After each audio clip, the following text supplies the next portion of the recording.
لە سەرەتای ساڵی 2006 تا ئێستا لە سنووری پارێزگای هەولێر نزیکەی 450 مۆڵەتی وەبەرهێنان بە سەرمایە 30 میلیارد دۆلار دراوە بە وەبەرهێنەران. لە کۆیان پرۆژانەش 86یان پرۆژەی یەکەی نیشتەجێبوون بوونە کە 45 پرۆژەیان خەڵک تێیدا نیشتەجێن و ئەوانی دیکە بە تەواو نەکراوی یان بەڕاکردنی خاوەنی پرۆژەکان ماونەتەوە. بەم هۆیشەوە تەنها لە 3 پرۆژەی تەواو نەکراو زیاتر لە 6,000 هاوڵاتی هەولێر زەرەرمەند بوونە. ئەم پرۆژە نیشتەجێبوونەکان لە سنووری پارێزگای هەولێر 45 پرۆژە لە کۆی 86 پرۆژە خەڵکی تێدا نیشتەجێەوە هیچ کێشەیەکی نییە. ئەوانەی کە کێشەی بچووکیان هەیە دەتوانم بڵێم خۆی لە 10 پرۆژە تا 12 پرۆژە دەبینێتەوە و 3 پرۆژەشمان ئیعلانمان بۆی کردووە کە وەبەرهێنەری نوێ بێن و ئەوانی تریش لە قۆناغی جێبەجێکردندان و تەسەوڕ دەکەین لە ئایندەیەکی نزیک ئەوانیش هاوڵاتیان تێدا نیشتەجێ بن.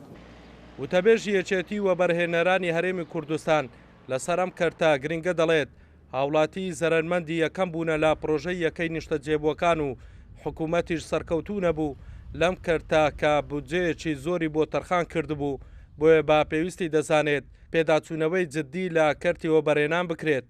پشکی گەورە لە هەولێری پایتەختە واروها سلێمانیش بەشێکی کەمی تایە، دهۆکیش لە سلێمانی کەمتریتیایە، بەڵام کێشە گەورەکان کە ئێستا تا سەنەگەشتونەتە من بەس و چارەسەری بۆ نەدۆزراوەوە لە هەولێری پایتەختە.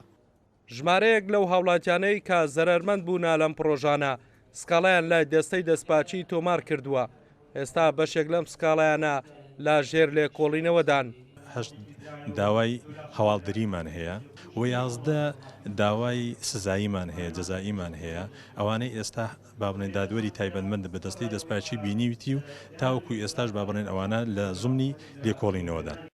لە ساڵی 2014 بەهۆی شەڕی تیرۆرستانی داعش و قەیرانی داراییەوە 180 پرۆژەکانی وەبەرهێنان وەستان.